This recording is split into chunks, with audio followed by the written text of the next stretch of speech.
Le Su-47 Berkut est un avion expérimental qui a été conçu pour évaluer les solutions technologiques, techniques et de disposition dans le cadre du programme de développement de chasseurs de prochaine génération. Le bureau de conception de Sukhoi a commencé ce projet en 1983 sous le nom de code S-22. Le développement, les essais et la production des chasseurs Su-27 étaient en grande partie achevés à cette époque. Mikhail Simonov a lancé le développement d'un avion expérimental avec aile balayée vers l'avant FSVI, offrant de nombreux avantages, comme la capacité de générer une élévation élevée à des vitesses subsoniques et d'empêcher le stagnement et la rotation à des angles élevés, entre autres. 8 configurations aérodynamiques pour le nouvel avion ont été développées avec l'Institut central d'aérohydrodynamique de TGI pendant 5 ans. Les travaux de conception détaillée de l'une de ces configurations ont été conclus par l'équipe Sukhoi, qui a également affiné les paramètres aérodynamiques primaires. En 1988, l'armée aérienne soviétique a autorisé le développement à grande échelle d'un avion expérimental, prototype d'un chasseur de 5e génération, conçu selon la configuration spécifiée. La configuration FSW a été choisie pour un développement ultérieur. S-32 était la nouvelle désignation sous laquelle le projet a été poursuivi, et Mikhail Pagachan a été nommé le concepteur principal. La conception préliminaire de l'aéronef, alors appelée Su-27 km, a été approuvée en 1989. Le bureau de conception a commencé à produire des documents techniques détaillés et à construire l'avion au début des années 1990. Cependant, les progrès ont été entravés par la réduction du financement RD. Pour maintenir le projet, le bureau de conception Sukhoi a mis en œuvre des stratégies d'économie de coûts, notamment le remplacement des moteurs prévus par des modèles de production D-30F, la simplification des systèmes à bord et l'exécution directe des essais structurels sur le corps aéronautique prêt à vol en utilisant des fonds provenant des contrats d'exportation. L'avion mettait en œuvre plusieurs fonctionnalités innovantes jamais vues auparavant dans cette catégorie, malgré les obstacles rencontrés. Cela implique l'utilisation de matériaux composites dans des composants structurels critiques, l'utilisation de panneaux fraisés à grande échelle avec double courbure et un degré élevé d'instabilité statique longitudinale. Le processus de fabrication a nécessité une collaboration importante avec d'autres compagnies aérospatiales russes.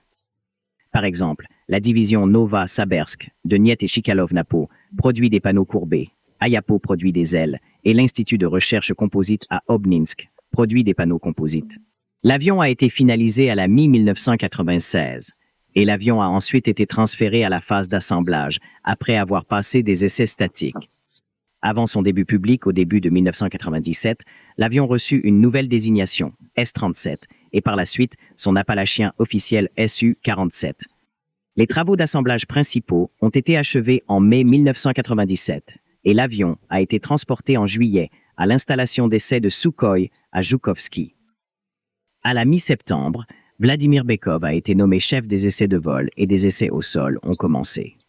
Le vol inaugural de la Su-47 a été effectué le 25 septembre 1997 par le pilote d'essai Igor Votintsev. Sergei Korakov succéda à Mikhail Pogosyan en tant que concepteur principal en 1998. Suite à la nomination de Pogosyan à la présidente de la société Sukhoi, la Su-47 a subi des essais de vol et des phases jusqu'en 2003, pendant laquelle il a été présenté à de nombreux salons aériens MAX. Le Su-47 est utilisé comme plateforme de recherche pour les technologies de chasse de 5e génération depuis 2004. Alors pourquoi le projet Su-47 a-t-il été arrêté? La Su-47 a servi principalement de banc d'essai pour des technologies sophistiquées comme les systèmes de vol by wire et les matériaux composites après son vol inaugural en 1997. Bien que sa conception d'aile avant balayée soit innovante, elle n'a finalement pas été poursuivie pour la production en masse en raison de limites de performance à la vitesse supersonique par rapport aux ailes arrière traditionnelles. Le financement du Su-47 était principalement fourni par Sukhoi plutôt que par l'armée russe, et seuls 4 prototypes ont été construits. Le manque d'intérêt de l'armée russe à adopter l'avion pour service pendant les luttes économiques post-soviétiques a été suggéré par le soutien financier limité. Le Sukhoi T-50, plus tard désigné Su-57, a eu une influence majeure par les avancées technologiques réalisées au cours du développement du Su-47. Bien qu'il n'ait pas évolué en avion opérationnel, les caractéristiques de la Su-47 servent de précieuses sources d'inspiration pour le développement de futurs avions de chasse. L'attention s'est tournée vers le développement du T-50, principal chasseur de 5e génération de la Russie au milieu des années 2000.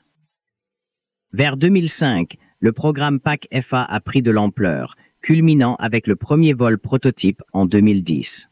Ce changement indique une décision stratégique de poursuivre des conceptions plus conventionnelles qui pourraient répondre plus efficacement aux exigences militaires changeantes que la configuration inhabituelle du Su-47. Maintenant, pensez-vous que le Su-47 était un meilleur design que le Su-57? Nous attendons vos commentaires. Merci de liker, partager nos vidéos et vous abonner à notre chaîne. Veuillez également participer à notre chaîne pour nous encourager.